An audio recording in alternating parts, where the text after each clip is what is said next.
And once again, thank you very much and welcome to the show. Now, I want to start first by getting you to listen to the president himself. He had a few things to say, particularly about some of the things that he's been doing, including the 200 SHS projects.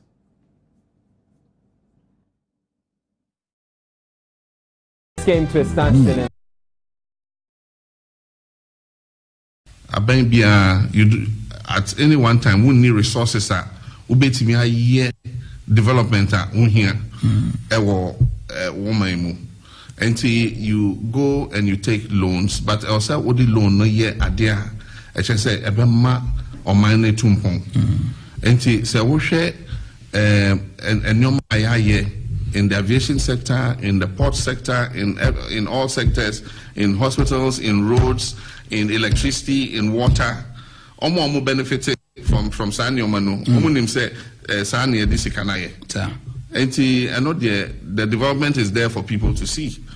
You know, schools are YC. I mean, part of it, 23 of the schools is based on a facility from World Bank. Port expansion, Takrady Port expansion phase 1, 170 million. Western Rail Line, 620 million.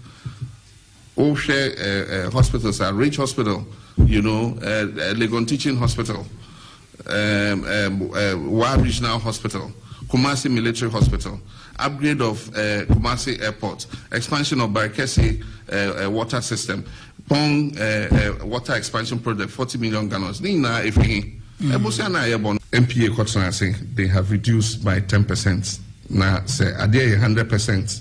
New way 10%. I know any drastic. You be a 100%. No, you want 10%.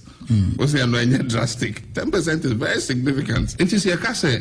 Yanti petrol so near fire to infantry. A toa yaji every amount for no hono. And one ye debetia a car daho. Says he cano and kebi I bet me the school. And so Samuka say Yante so. We can do that, but then it means that Mpuntu Ebekosono to slow down. Enti akano edaho mayigina. Enti so yate bono ewo amanone enti osi teso send yate wo amanone neja kano edaho na ehomia.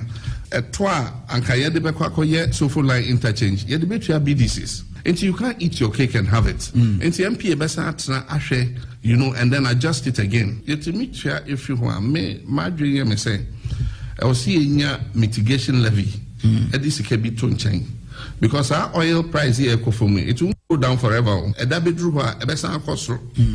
Now we will need something to mitigate or hedge the price. We won't take the full hits of the price increase. Until my dream say, I will say Parliament bar, almost dream home near share baby. It says he can better.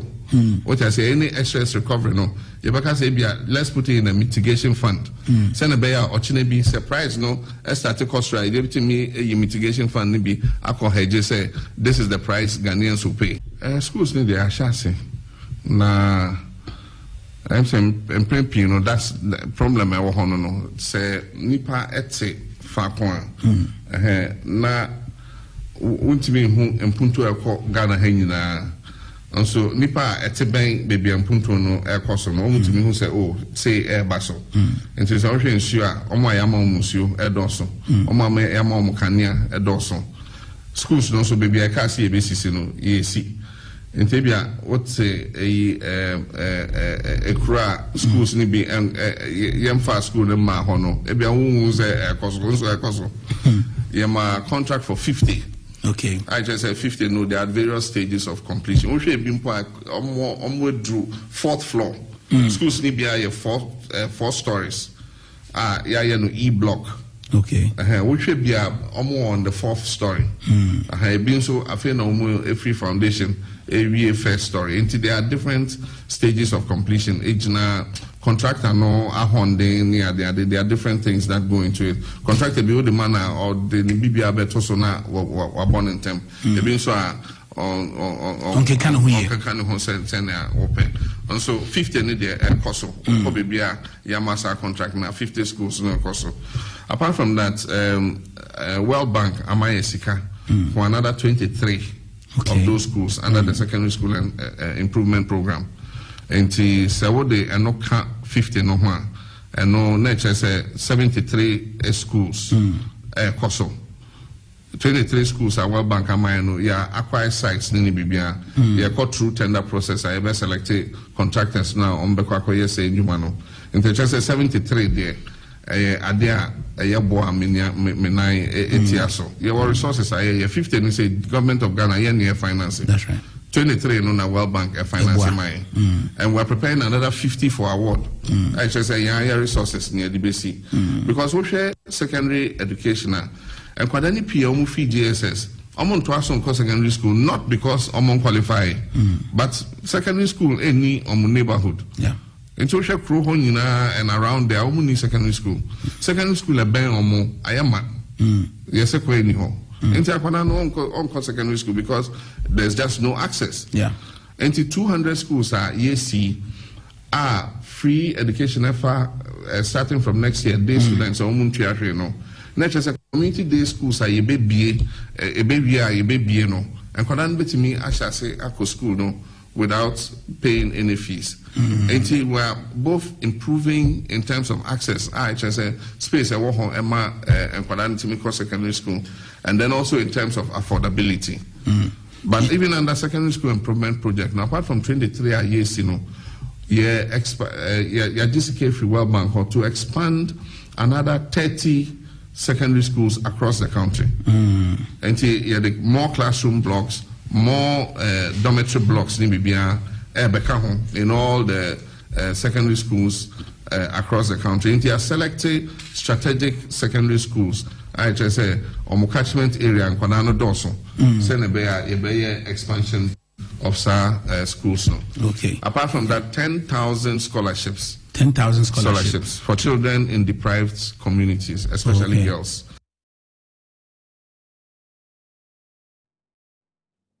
That's the President, John Dramani Mahama, in that interview with Kwame Adinkra of Angel FM. That's my good friend Kwame Adinkra. It sounds like it was a good wedding present to you, Kwame. He just had his, he just got married.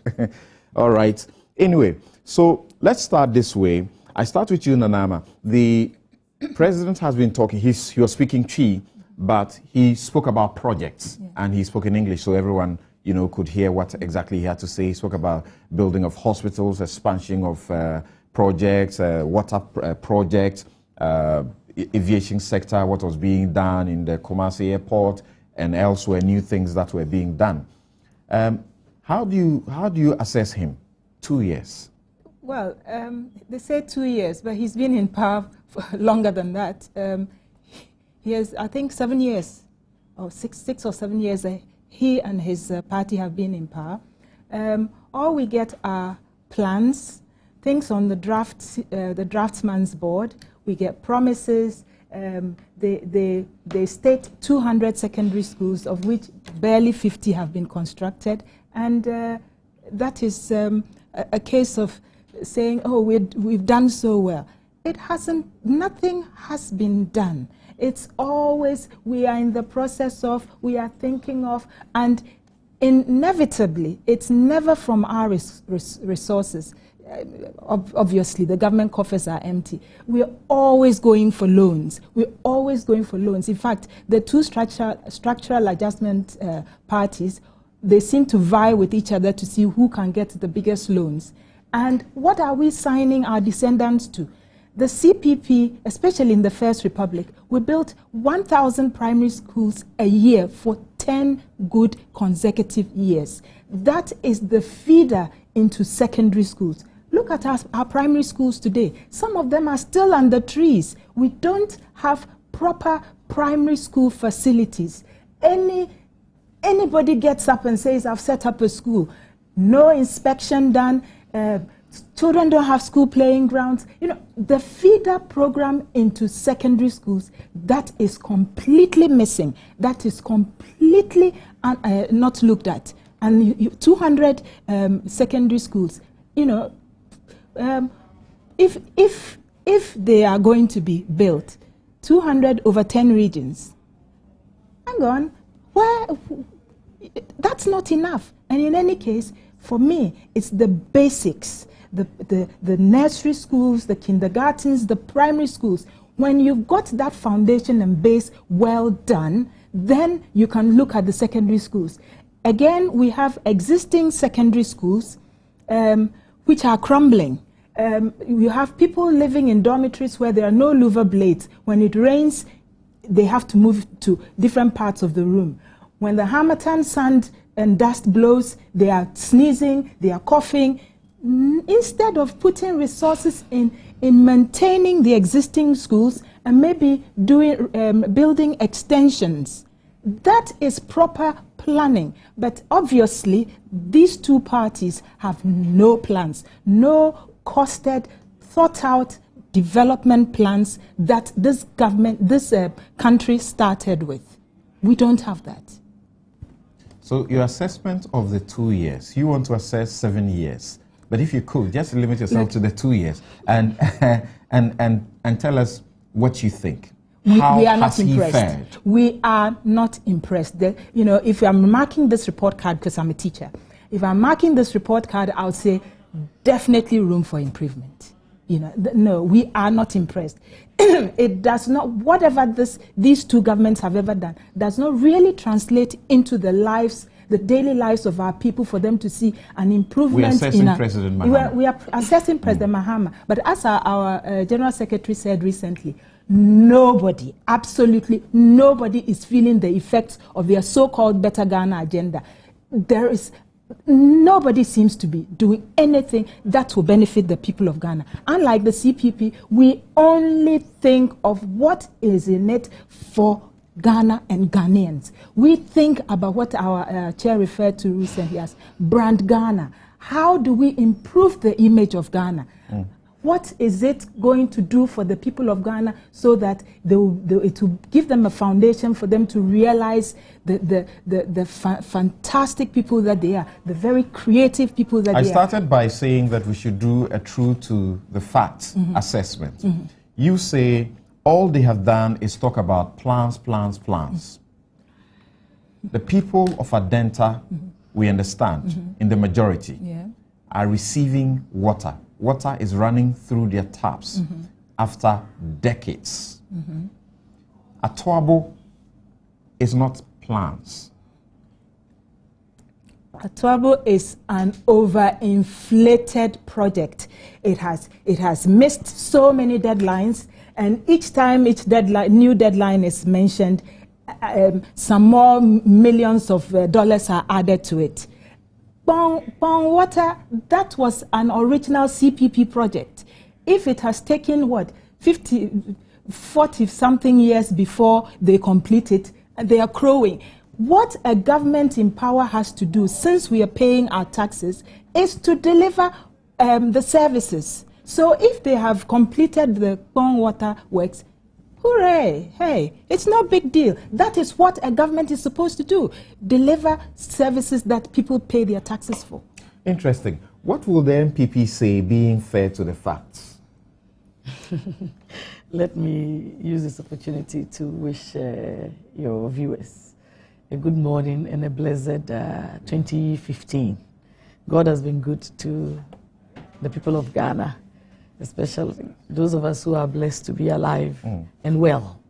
It's not everybody who made it. That's right. And those who didn't make it, I extend my condolences to their families and what have you.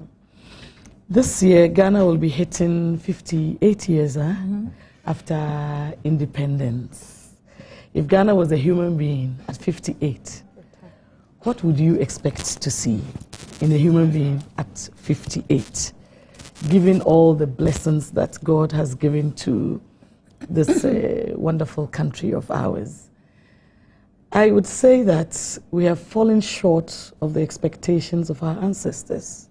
The realization of the dream of independence, moving away from dependency of our colonial masters and taking control of our own destiny. Have we done that? Soon, if Ghana was a human being, 60 is the age of pension. Ghana would be hitting pension. So it means we've hit our peak. Yes, compulsory pension. Except you are a judge. 60, except you are a judge, yes. So I want to look at it in those terms. And the huge dream, the Black Star of Africa, the beacon of democracy, and so forth. And that is that high mark that our ancestors left us. Governments have come, governments have gone. Development is as it should be. The compulsory responsibility of the government of the day. That is the social contract you sign with the people, that you will build schools, you will create water. Once upon a time, all the roads in Ghana were dead. And so we've moved on to that. And we've come to this year, 2015. And I don't want to look at life from the MPP lens or from a myopic lens. I'm a development practitioner, and I'm a Ghanaian first and foremost. So I see Ghana as a Ghanaian. Then after that, I would look at where I come from and my religion and all those other encomiums and my political affiliations. For Ghana at this stage, after all these number of years, given the expectations and the promises that have been made by the current government, I feel strongly that they have fallen short of the glory of Ghanaians. We won't even bring God into it. You promised, the NDC promised so much, and they have been able to do some. I wouldn't say that they haven't done anything, but the expectation, the promise, and the fulfillment, there's a huge gap.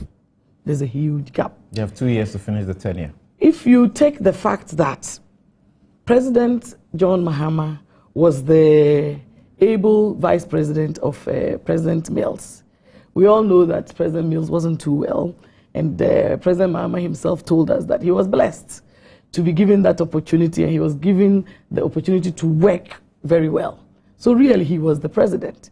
And then he was also in charge of the Economic Management Committee. So he was in that steering role of handling the economy and ensuring that the development agenda of the Better Ghana promise is fulfilled. There are lots of talk about we have done this and we have done that and we have done that. If you narrow it down to education, the schools that they promised to build, we were in this Ghana when we were told by Catholic, the Catholic Church, and then the Presbyterian Church as well. I think SDA, about the schools that the government said they had built, but it is indeed the churches that had built them. So they are claiming things that they have not done. That is one area. Education, I brought the Constitution of Ghana, that all persons shall have the right to equal educational opportunities and facilities, and with a view to achieving the full realization of that right. And then it talks of basic and all that. And so, we are not there, the full realization of education for all. And Nana Addo Dankwa Akufo-Addo, thank God, had this vision of free quality SHS. This 200 schools matter is a reaction to what Nana Addo Dankwa said. We're all in this country when our president said to us that it was not possible, that this cannot happen. Some of our sisters were put, about 30 commercials were put on air of students carrying boxes and that there was no access. Then you do a U-turn and say that now it is feasible. I am so grateful to God that he touched the president to be able to see that vision that he once denied, especially that he himself was a beneficiary of that same free education when he went to Ghana School. I also went to Tamale Secondary. I'm a beneficiary of that free quality education. And so, the reaction to Nana Addo, and now it being fulfilled, is something that the MPP, of course, and Ghanaians at large will take critically and look at it. And indeed, the president told us that they were going to build, is it 200 schools. They went to Kade in 2013 and cut a sword. He's very good at cutting swords and using very nice words because, of course, he's a communicator. But that is not the realization of the dream. The 200 schools that were promised, the 50 that he cut the sword for, how many have been completed? DBI is an ongoing process. Not one has been completed. Not a single one has been completed. You don't come to give the realization of dreams with words and rhetoric. You put this constitution, you bring meaning into it. I lived in rural Ghana for close to 12 years, where children don't have access. We all saw on Bejum, Pandai. Look at SHS in Pandai, where the girls' dormitory, they had to appeal for people to help. Why is it not being done? Why is that not being looked at? Someone will ask you that those didn't develop overnight. Nothing develops overnight. Development is a process, and each government has the supreme responsibility to ensure that you move it to the next level. I don't want to, this MPP matter, NDC, it's about Ghana's development. How are we going to grow this country? And the way to grow it is the human resource, the education. To transform any place, you need to invest in the people, and that is education for all. And so, if you have reacted from Nanado's vision for Ghana to tell us that you are going to build schools, you cut a sword 2013 and tell us that you are going to implement in 2015 just so that you can make political gains out of it. For me, that is not serious development. We need a national plan for education in this country, a policy. And when we come out to say that we are going to do free quality education, it isn't because of political Okay, so limiting the assessment to the period, he promised 200, and we know that the promise was 50 each year. Unfortunately, and not one. Unfortunately, they are denying they said 50 each year, but that's wrong. I can say that for a fact. But truth though, fact is that so far 73 of those 200 school projects are ongoing and at various stages of progress. So that is some progress, isn't it? It's not good What enough. is your verdict, assessment of how far he's performed? At least let's see one. We don't want this paper talk. We are providing 1.6 million jobs and we don't see them. We are going to remove schools under trees, and schools under trees are all over the place. We are going to make sure that SADA changes the lives of the North. Then all the confirms run away to Burkina, and the money that was supposed to be used for SADA, it's all gone. And we haven't seen anything. That Doomsaw will be a thing of the past. Those are promises that lift up the expectations and the hope of the ordinary Ghanaian. The fulfillment is the realization that at least one should be done. The MPP said we're going to build model schools, 56 of them for the SHS. We did 31. They are there for everybody to see. There have been efforts at solving Doomsaw, just that they've not been that as effective as you expect, right? When you chop all the money, you cannot solve energy problems. And this is part of our problem with this current government. I'll come to that. As far as you're concerned, it's inconsequential that we have a Atuabo on the road. Oh, Atuabo, why? It's good that we should have it. Why don't we have Bui and all of those other thermal plants that other governments have also added Bui on? Partially to his credit. He made sure he finished the first phase. Why not? But the realization of it is that the money's meant to buy crude and gas for us to be able to get the power plants going. It's not available because of the ineptitude of the government. And that is also part of the responsibility of any administration. And so for me, the John Mahama has not done 2 years. He has done 7. He's in his 7th year as we are moving along. And they shouldn't deceive Ghanaians and say it's 2 years, because he was the de facto president. And after 7 years, if you cannot even give us one SHS school and it's ongoing, you can't keep promising people. When the clouds gather, it rains. You expect rain. And so it rains. As the father of the nation, when you promise, it should be fulfilled. But there are too many promises, and the fulfillment is always ongoing. And we are going to first year. This is a pivotal year. We are in 5th year. Can you drive a car in first year for 7 years? I mean, it's not realistic. And for me, enough of the talk. The government of the day is supposed to change the lives of ordinary Ghanaians and ensure that we have meaningful development. Literacy rates, if you go to rural Ghana, it's very low. I asked a question to Nanama, if it was just mere talk, as you want us to believe, so that If you look at their Delta water situation, if you look at the Kumasi airport expansion, if you look at the Tamale airport, upgrading, if you look at the various roads, projects that are going on, and the hospital, projects that are going on, you still would want to say nothing is going on? Those are all political activities. The reality on the ground, take the Nsawam Road. The Nsawam Road links 7 regions, no, 8. It's only Volta and then Central Region that you don't need to go through Nsawam. But from Accra to the other 8 regions. And this road, you've driven there. When you get there, look at how long it takes you. How is it going to affect the productivity? Why wouldn't you finish that one? Then you want to go and do this white elephant at Circle. Now they say it's Krabeshe. Tourists are supposed to come. At a Circle, you can use it as a tourist center for people to stop their work and come and stand and look at the Circle interchange. Is it the first you think that's interchange? A misplaced priority? It's a misplaced priority. For a developing country, you must look at your priorities because you don't have enough money. Okay. You don't go and borrow money and then use it for things that don't bring meaning, but these are cosmetic activities for you to get votes. Nobody says we shouldn't have interchanges. Nobody says we shouldn't have an airport. But why would you want to go and do a new airport, even when Kotoka itself is not up to the scratch that we see it? 40 million was used to renovate Kotoka. Go and look at it. Does it look like even $20 million was used? Okay. Go to the Kumasi, they put a light on the runway and then do the potholes. And they tell us that 27 million. And that makes it an international airport.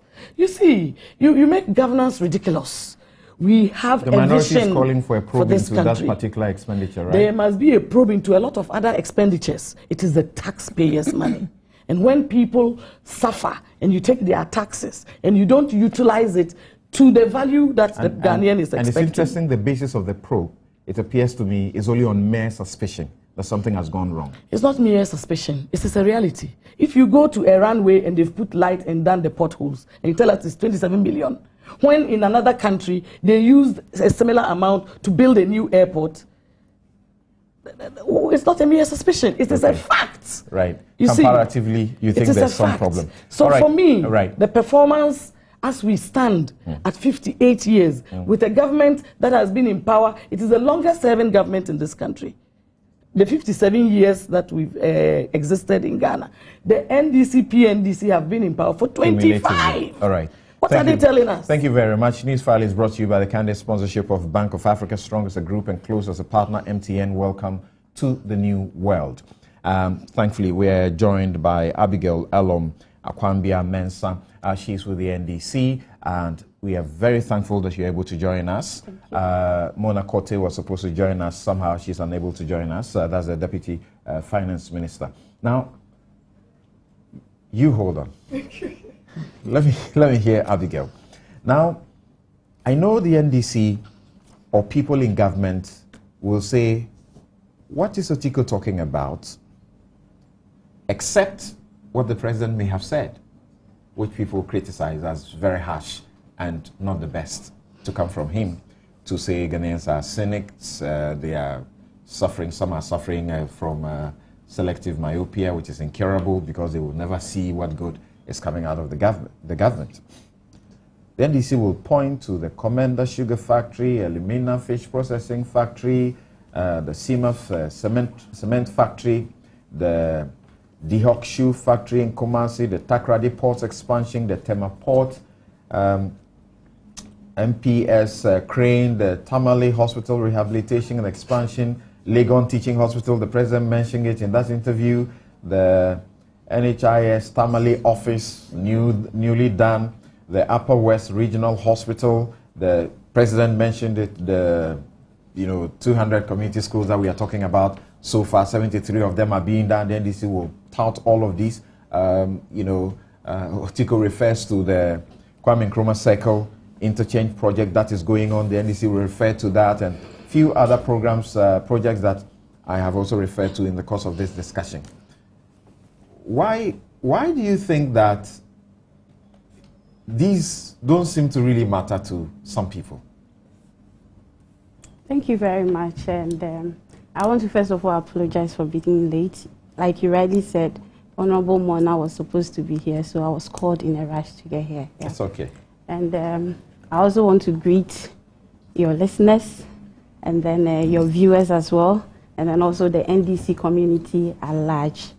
Now, like you said, I believe it will never be, it will never sound good in the ears of the MPP, particularly, and then the other opposition parties. But for me, I believe that His Excellency John Mahama has been in office for 2 years.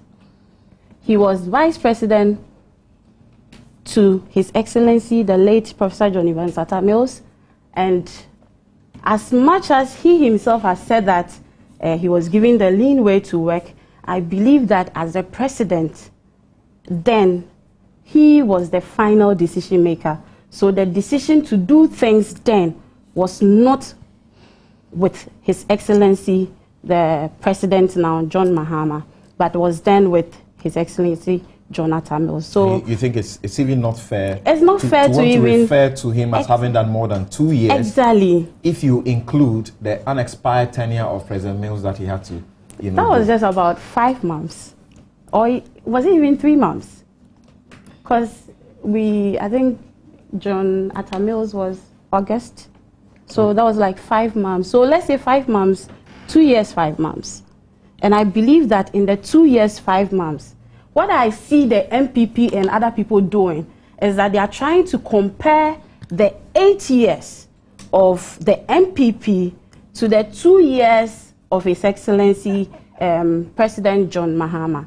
When I was coming, I was listening, and then I realized that one of your panelists, I don't know who exactly, but was referring to the time of President Kwame Nkrumah, where they were doing is it 1,000 or 10,000 schools, 1,000 schools every year, primary schools every year. For 10 years. Okay, so then my question then I asked was that, does it mean that then there were no schools under trees?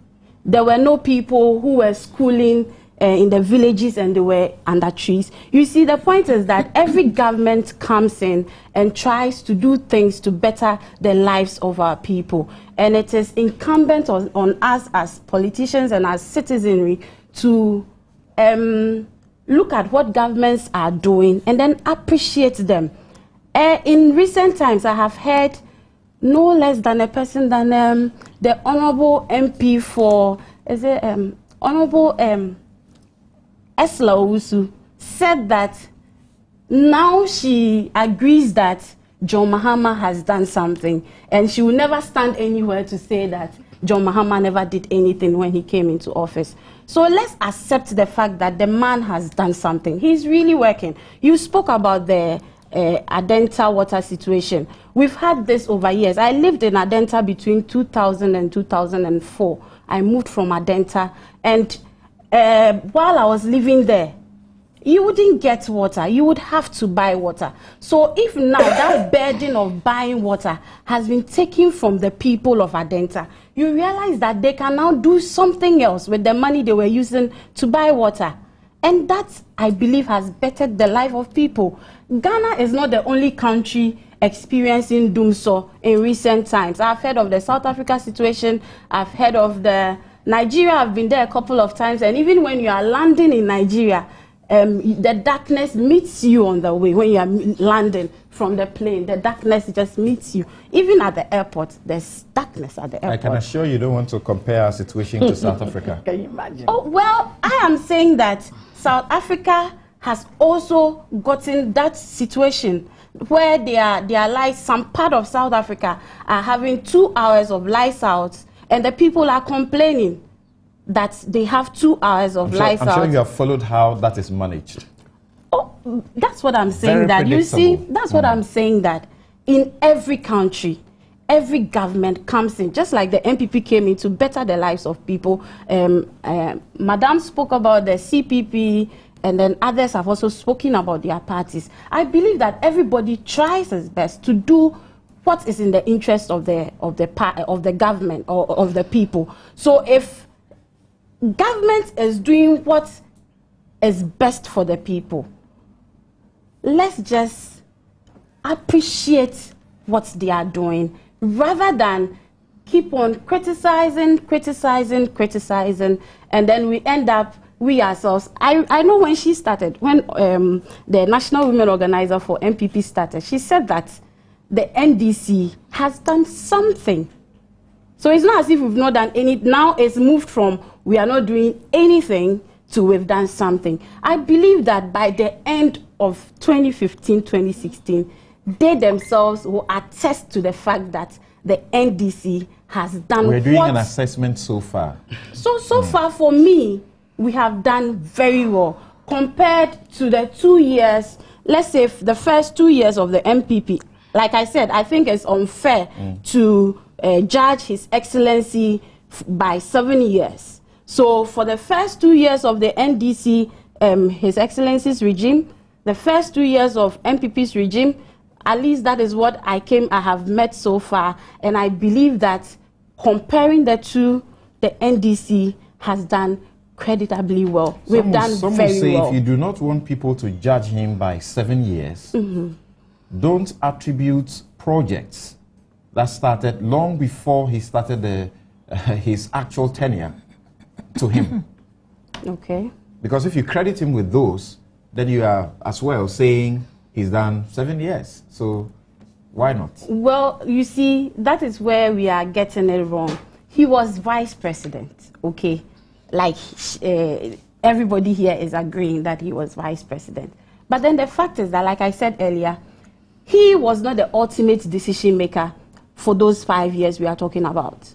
He was not the ultimate decision maker. He contributed to it. So yes, he can accept that during my tenure as vice president, that is what even gives him the edge to even continue, because then he knew what they were doing then. Even though he was not the final decision maker, he knew what was happening. So as president now, then he takes the final decision and decides that, look, this thing was being done by our party then, it was being done by our party then, let's finish it up. And that is what he has done so far. When you go around this country, the projects are so many. Some of them, personally, I've gone around the country, and then I've seen a lot of them. How would you say he's done in the economic front, in managing the economy? I think that His Excellency himself has said that there have been challenges. He himself has accepted the fact that there's been challenges. And I think that is the hallmark of every good leader, that when you are having challenges, I think President Kufuor also did that some time back. When he realized that there were issues, he spoke to the people and told them that, look, these are issues we are having, and he promised that they were going to solve them. And His Excellency has done the same thing. He's attested to the fact that there are challenges, but then those challenges are being handled. And I believe that very soon, those economic challenges that very soon. Yes, very soon. How should people receive his admission, as you say, of the difficulties when he refers to those of some of them as people who are just cynics? Something I believe that there are some people who are extremists. Okay. Some people who are seeing things happening, and they still would say that nothing is happening. And for me, probably those were the people the president was referring to. That at least, like I was saying earlier, let's appreciate what is being done. Let's admit that some things are going on. The man himself has said that some things have not gone on very well and that he's working towards them. So let's accept that some things have gone wrong, yes, but he's working towards it. And those that he has done, let's accept them and then appreciate them rather than keep criticizing. I think it's not best for us. I see. Okay, let's hear what you also have to say from the point of a social activist, perspective. When you are speaking to the reality of the economic situation, you are called, you're being real.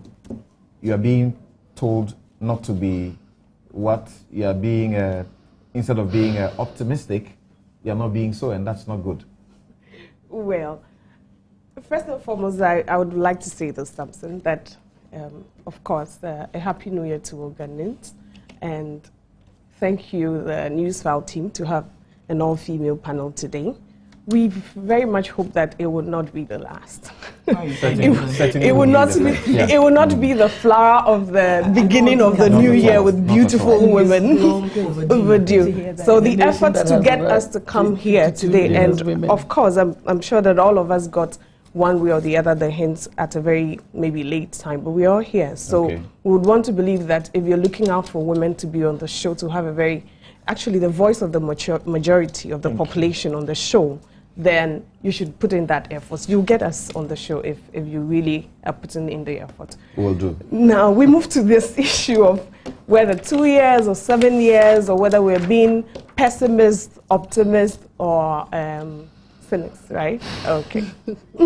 I think that, first and foremost, I would move from where she ended, that it's been a very challenging year, and the president himself has alluded to that fact.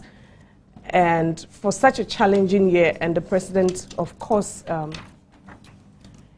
saying that the year has been challenged, would also expect to hear a lot of what is being done to brace these challenges from the president. I am not sure that I think that the president should be responding to the extremists in public, frankly, and that's my opinion. Because I think that for the president, once he speaks, we all believe that he's speaking to us as Ghanaians. And so we take it, you know, very personal. If I hear the president say something, I take it very personal, because I look at his eyeballs wherever he's speaking from, even on the television, and I'm thinking that he's directly addressing me as a Ghanaian. And so once he makes such statement, then I'm like, oh, is he saying that to me? You know, so I'm not sure that the president should be especially referring to the extremists, because we would all take his statements and say that he is referring to us. And the matter of 2 years and 3 years and whatever years is not really relevant also to me. And so I would want to go by your marking scheme of 2 years. And 2 years, what has been the promise? We take it from our political history. I think that over the years, especially in active two-party state politics, the promises from our politicians have been very vague. It's like as vague as remove schools under trees. It's as vague as we're building 200 schools. Timelines, no. So once we come to 2 years and we're assessing, then we don't know the marking scheme. Because now we initially thought that it was 50 schools, for instance, on the 200 schools a year. But now we're not sure if it is 50 schools a year. So even that one, our marking scheme of 50 schools is being challenged. So we're not sure whether it is 50 schools a year. But ultimately, we're expecting 200 schools by the year 2016. Okay. And as much as that makes and I see my friend here smiling, as much as it's too vague, frankly. We would appreciate to say that this is the big promise, these are the strategies, these are the timelines, so that once we are with government, you get it, so that it's not a matter of government is saying this, so we are waiting behind, holding on and hoping it would happen, so that at least as citizens we can also do our responsibility of checking government to say that it's 1 year, we're hoping to have 50. What has been the challenges? Can we support you overcome the challenges so that we can get the 50 schools this year? So, well, yes, we are hoping that completion for the 200 schools will be done in 2016, but we would have been very, very grateful if we had a marking scheme, so that we'll be able to also check government and support government to get to that.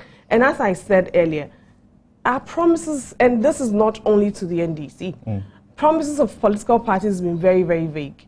And just as it is, we don't have a marking scheme. So as you say, 2 years, I'm wondering where to start from the 2 years. Okay, look at it from this perspective. The president, for example, has a prayer to have Dumso banished by 2016, or is it 2015, this year. Yeah.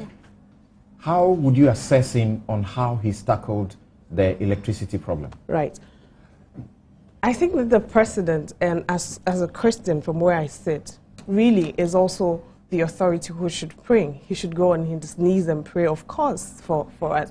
And once he prays and God grants him the wisdom, he should also act on the wisdom that God grants him. And for the issue of Dumsor, the system has also been a bit unfair to the president. And of course, he has also the responsibility ultimately to allow the system to be that unfair to him. Because there's one promise, and then, you know, the next time we are unable to get the promise. Then delivering on the promise becomes an issue because probably the person or the people who told him that it will be ending the next year come to tell him something else and give him another challenge. Ultimately, one is the communication of these challenges to Ghanaians and the reality of it. And with time, all these accumulate into mistrust. You get it? Because as they get the president to give us the promise and we are unable to meet the deadlines, we begin to mistrust his deadlines. That is what happens, first and foremost. Secondly, Dumsor is not, it's nothing we can really say that we've done our very best about. There are strategies, and I'm sure the government, the president and the government themselves would really have wished that a lot has been done. Are you confident that the problem will be solved sometime soon? As an optimist, yes, but, and I say a big but because as I told you, history makes us mistrust the promises that come. Because history has it that even we are not even able to go by the timetables of Dumsor. There are times when I have so much power, I should use the word, and I'm scared of what will happen to me the next day. You understand? And then the next day, of course, my fears come, and then I don't have light, and I can't get power. And young entrepreneurs are very much suffering and all that. So really, I am very optimistic, but there is also the history of mistrust. And I hope that the president and the communication team and the people who are supposed to support the president to deliver the promise will do well to do this. But that's, moving on to that, I'm very excited about one project, and that's the World Bank project. I am excited about it because of the component of scholarship for females. And of course, the controversial aspect of PAD and all that. But really, if you're coming from a development point of view like me, then you appreciate every component of that 10,000 scholarships. Exactly. And 60% of it is for girls. And I think that I say thumbs up to the ministry, especially the current Minister of Education and her team, the deputy and all that. So that I am excited about in these 2 years. Delivering on the promise, and that is where I also come. We have the promise that funds is being sorted for this project, but that does not deliver the promise, especially for the 200 schools and even for the scholarships. And the components of the scholarship, if you read everything about it, are fantastic, frankly. There's scholarship, there is science and maths revamping, then there is the 23 schools, yes. But leadership to make these book notes real for us is what we should trust. And that is what is also very important for the Ghanaian, that you want to give scholarship to these girls. Will they have the scholarship? Because we have history of even flags that are supposed to be used for march past, being dumped somewhere, and then the next year comes and the next. As of today, I am sure that if you go to some of the education districts, you find the Ghana at 50 paraphilias hanging somewhere. So really delivering on the promise is more important to us. Yes, we have the funds, and I think that that's great. The effort is applauded. But can government see through what do you expect to delivering of see this program? that will give you the confidence that translating what is on paper into reality will not be too much of a problem? Right. I would want to see real leadership, one. I would want to see communicating the process clearly to Ghanaians so that we can follow through. I would want to hear the timelines. You see, you don't, for instance, you don't go learning ads. The Newsfile jingle, most of us don't sit down, take the jingle and listen to it and then get to understand it and get to sing it. No. Because you constantly communicate the Newsfile jingle to us, we know it. In actual, we are forced to know it, even if we don't want to know it. And I expect that from government so that we can understand the process and move along with government. Yes, for the Ministry of Education, yes, I could be looking at it, and I think it's also because of the controversial part of it. That is why a lot of people went into looking into the document and seeing whether the document makes sense, and that is why some of us also got into looking at it and all that. So we have dealt with that misconception. Exactly. So really, if communication is done, if timelines are shared with the public, we can follow through, and we will trust that it would be delivered. Moving on to water, yes, government is not expected to be applauded that much because it's delivering on the social contract we have with government. But it made sense for government to tell us that water's been, especially if it's been a challenge for all these years. But after that, there's been challenges. There's been reality having water in some people's taps, and I think those challenges should also be addressed for the completion of that project. Thank you very much. You're still here on Newsfile. This is your most authoritative news analysis show. And on Newsfile, we put Ghana first. My guests are Abigail Eloma Kwambia, Mensa with the NDC, Afi Agbenyo is a social activist, and you just heard her speak. Danama Amamu is head of new media in the CPP, and she was first vice chair in the UK branch, and also Otiko Fisa Jaba is a national women's organizer of the NPP. This is where we take a quick break. When we return, I'll share some of the views with you, and then we'll proceed to deal with the other matters, including the Nayeli cocaine scandal. Is that the end of the story? Her sentencing and the seizure of her assets back home in Ghana.